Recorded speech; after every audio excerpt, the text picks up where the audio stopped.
হ্যাঁ, এখন আবার চলে আসলাম গাইস। এখন আমার বন্ধু আপনাদের কিছু বলছে, আপনারা শুনতে থাকুন। না শুনবে না, এখন ও বলছে যে শুনতে হবে না, তাইলে আমরাই কিছু বলি। জীবনে ঘটে যাওয়া অনেক কাহিনী আছে। একটা জীবনে একটি রাজহাঁস ছিল আমার বন্ধুর জীবনে। রাজহাঁসটি অনেক টাকা খরচ করছে, কিন্তু শেষ সময়ে রাজহাঁসটি সোনার ডিম দেওয়া শুরু করলো। সোনার ডিম যখন দেওয়া শুরু করলো, তখন আস্তে আস্তে রাজহাঁসটির মূল্য আরও বেড়ে গেল। ও যে চালান নষ্ট হয়েছে সেইগুলো সবই ওইখান থেকে উঠে আসলো। উঠে আসার পরে সে চালান সব তুলে নিল। এখন চালান যেহেতু তুলে নিছে, তার তো আর কোনো সমস্যা নাই। এই জন্য সে আর কোনো সমস্যার সম্মুখীন হলো না। সে ওইখান থেকে অনেক লাভবান হলো, যার জন্য সে ওই রাজহাঁসটি পালন করলো। এমন একটা সময় আসলো যে ওইটি এত পরিমাণ সোনার ডিম দিল। সোনার ডিম নিয়ে নিয়ে সে অতিরিক্ত টাকা এক জায়গায় করলো।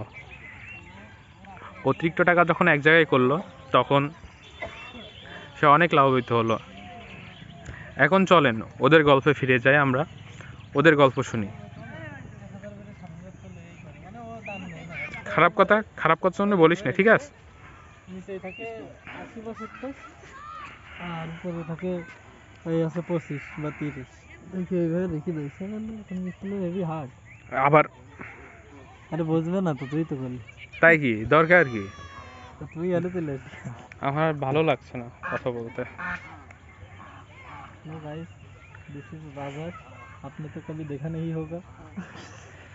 এখন বিষয়টি হচ্ছে, আমরা এখন এইখানে বসবো, বসার পরে আমরা আপনার সাথে কিছু কথা বলবো, যেটি আপনার জীবনে অনেক বড় বড় ভূমিকা পালন করে এবং অনেক ক্ষেত্রে আপনাদের কাজেও লাগতে পারে, আবার ইন ফিউচারে কাজে লাগতে পারে।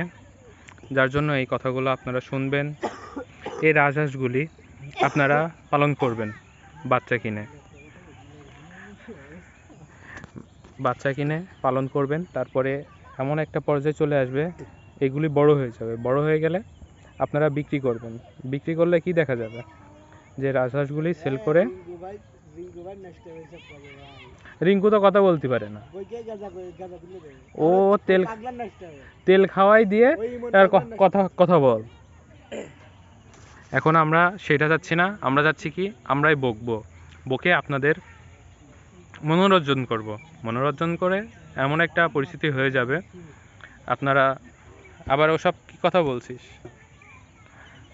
ভিডিও অন কর, তাড়াতাড়ি কাজ শুরু কর। আল্লাহ হাফেজ।